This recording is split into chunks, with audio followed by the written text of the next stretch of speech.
Um, I got to make up for my size somewhere, and that's the weight room.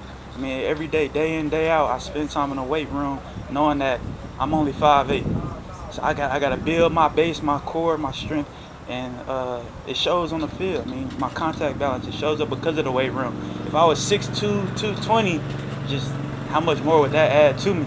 But I'm 5'8", and I got to make up for it somewhere. How much muscle have you gained even since being drafted? Where is your body kind of in developing right now? Um, Muscle, I've gained a lot more muscle. I'm actually 190 right now. In college, I played around like 200, 205.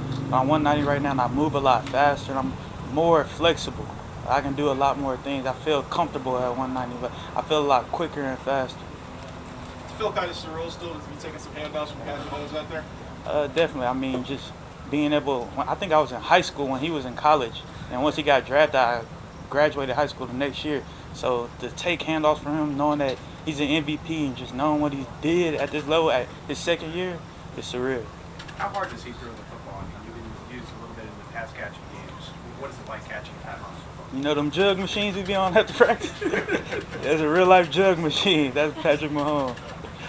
Does this offense kind of fit what you like to do? It seems like you're going to be catching a lot of the backfield, so that screen game. Just how does it mesh with what you feel comfortable with? Definitely. I mean, the screen game, the inside zone, the power schemes. It's a lot of what I did in college, but this offense stretches you to be a great running back.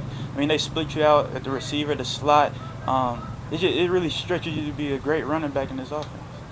Your offensive coordinator, Eric Bieniemy, is a former running back known for his toughness. What's it been like to work with him so far in camp and at OTAs? He coaches tough. I mean, it's tough love. I mean, he's going to press you to be great, and he's going to break the game down scientifically for you. I mean, you're going to learn the game of football inside out, and I mean, he's a great coach. Same thing. What's it been like working with Dylan McCullough, position coach? Fired up, energy. It's energy every day. You talk about if somebody fall asleep in the meeting, they ain't no falling asleep because he always wired up. It's 8 in the morning, he in there yelling, ready to go. And so Coach DMC, he fired up all the time. He's a great coach.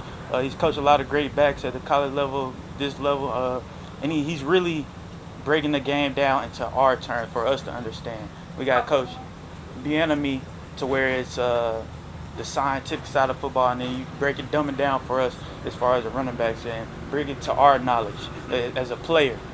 So you're having to learn a lot on the fly. Was there anything that you wish you would have known coming into camp?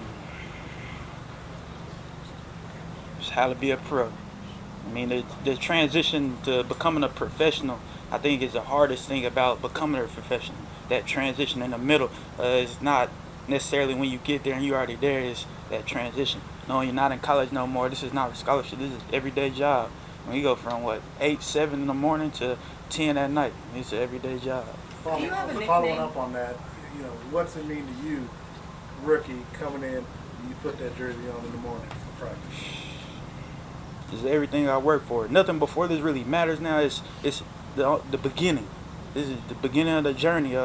It's a new identity I can create. I mean, they're only gonna remember me now from what I did in the NFL, not so much of what I did in college. I only played 1 year of D1 football. I played all of JUCO, so my name before this really didn't mean anything. I get a chance to prove myself and prove my worth at this level. Do you have a nickname? Yes, ma'am. What is it? D-Train. D-Train. Who do you think has the best nickname out there right now? Cheetah. He's not out there right now. Oh, right now? Right now. Nickname right now. D-Train. Oh, Jug, Patty Mahomes, Mahomie, all of that. Is there any running backs you look at the NFL, like maybe Sproles or somebody like that? Is there any type that you try to copy?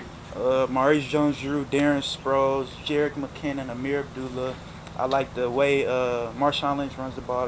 Since I was a kid, I've been watching Marshawn Lynch, just being from California and watching him at Cal. So when he was at the Bills to the Seahawks, Adrian Peterson, I take a lot of things from different other backs. And Alvin Kamara, Alvin Kamara, you talk about the things he does in the Saints offense where he's spread out. He would be perfect in his offense just with the things he does in that offense. That's what you want to grow to be in this offense, is an Alvin Kamara type of back. Darwin, off the field through social media, it looks like you recently got extensive tattoo work done. Just what has that meant to you? What is it? All my life has been family faith football. I got my grandparents, my mom, my dad. When I first fell in love with the game of football, to my first D1 touchdown, my last name, my brother and sister's name, and it's Family Faith Football. I mean, all my tattoos have a meaning to me. I also got a train on my shin. So the train tracks is God's plan. I believe in God wholeheartedly. The train is my lifestyle and everything that comes with it. And I'm the conductor of this lifestyle that I'm living. And so that's where D-Train comes from. And it's not really about the way I run the ball. It's how I train to prepare for football. Just how I take it so serious. I mean, my conscience messes with me every day. I can't miss a rep. I got to go full speed. Somebody is out there ready to take my spot.